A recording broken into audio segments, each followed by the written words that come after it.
নমস্কাৰ মই জ্যোতিষী মিণ্টু শৰ্মা দৌল পূৰ্ণিমা আহি পালে আমি সকলোৰে জীৱনত ৰং আহিব লাগে মনত ৰাখিব ৰং খেলিলেহে ৰং পায় গতিকে মনত ৰাখিব দৌল পূৰ্ণিমা 13 তাৰিখৰ পৰা আৰম্ভ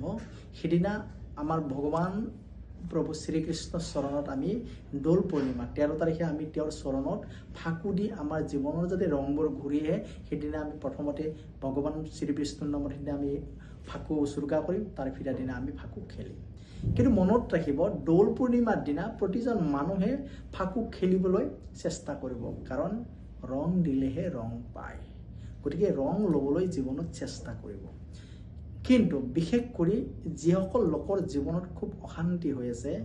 নিজৰ জীৱনত ঋণাগ্ৰস্ত হৈ আছে বা কৰ্মত আনসাকসেস হৈছে সফলতাবোৰ পোৱা নাই তেতিয়ালে সিদিনা পূৰ্ণিমাৰ দিনাখনে আপোনালোকে যদি পাৰে এখন ধুনীয়া কৰি নাৰায়ণ ধ্বজা আপোনালোকৰ ঘৰৰ মন্দিৰত উৰুৱাই থব আৰু সিদিনা কি কৰিব জানে এটা বাল্টিঙত কৰি বা এটা প্লাষ্টিকৰ দাম বা যিটা পবিত্ৰ এটা জায়গাত অকমান মাটি ভৰাই লব তাতে এটা কলৰ পুলি পুতিব সেই কলৰ পুলিটোৰ ওপৰত এখন ৰঙা কাপোৰ মেৰিয়াই দিব দি তাৰে গুৰত 5 ঘিৰ চাকি জ্বলাব হেতু 13 তাৰিখে সন্ধিয়া কালত জ্বলাই উঠি কিনে তাৰে সন্মুখত আপোনালোকে নাৰায়ণৰ কবচ পাঠ বুলি এটা মন্ত্ৰ এখন কিতাপ কিনিবলৈ পায় সেই নাৰায়ণৰ কবচ মন্ত্ৰ ভাগ আপুনি মাতিব আৰু সেই কলৰ গুৰত আপোনালোকে 5 ৰকমৰ দিনৰ 12টা দুপৰীয়াৰ টাইপত 5 ৰঙৰ ফাকু তাত অৰ্চনা কৰিব আৰু সিদিনা আপোনালোকৰ ঘৰৰ সন্মুখত ধুনীয়া কৰি আপোনালোকে অষ্টদল মণ্ডল খান আঁকিব লগতে নানান ৰকমৰ ৰংগুলি আঁকিব যাতে দেখিব সিদিনা ঘৰটো এনেকুৱা এটা সিচুৱেশ্যন কৰিব যে এটা যে আমাৰ জীৱনত কিবা এটা নতুন কিবা আহিব ধৰিছে কিবা এটা পজিটিভ এনাৰ্জি আহি পৰিছে এনেকুৱা ধৰণৰ ফিলিংছ এটা আনিব কিন্তু মনত ৰাখিব সিদিনা যেতে আপোনালোকে নিৰামিষ গ্ৰহণ কৰে যাতে ভুলতো যদি সিদিনা হামিক গ্ৰহণ নকৰিব আৰু সিদিনা মনত ৰাখিব যিসকল জাতক জাতিকে অকলে এতিয়াও যদি জীৱনৰ কিবা কাৰণ বহত যদি ৰুদ্ৰাক্ষ পিন্ধিব বাদ পৰিছে তেতিয়াহলে অৰ্থাৎ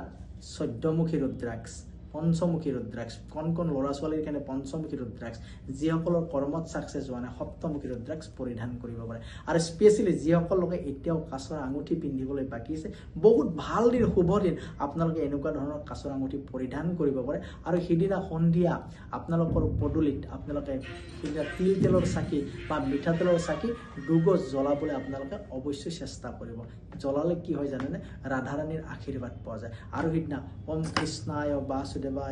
বুলি ধুনীয়া কৰি 108 বাৰ জপ কৰিব ঠিক আছে নহলে কি ওম তৎপুৰুষায় বিদ্মহে মহাদেৱায় ধীমহি তন্ন ৰুদ্ৰং প্ৰচোদয়াৎ কাৰণ শ্ৰীকৃষ্ণ যে মহাদেৱ তৎ গতিকে সিদিনা মহাদেৱৰ নামত এখন চাকি পাৰিলে সন্ধিয়া কালে নিজৰ ঘৰত একচ দিব আৰু লগতে কি কৰিব জানে যেটো আপোনাৰ কৃষ্ণৰ যিবিলাক গায়ত্ৰী মন্ত্ৰ সেই গায়ত্ৰী মন্ত্ৰটো জপ কৰিবলৈ চেষ্টা কৰিব নহলে ওম শ্ৰীকৃষ্ণায় বুলি 108 বাৰ জপ কৰিবলৈ আপোনালোকে সিদিনা চেষ্টা কৰিব ঠিক আছে মই দিয়া ধৰণে আপোনালোকে টিপছ মানি ল'ব বা আপোনালোকে আগলৈ এইবিলাক কাম কৰি থাকিব দেখিব যথেষ্ট সফল পাবলৈ সক্ষম হ'ব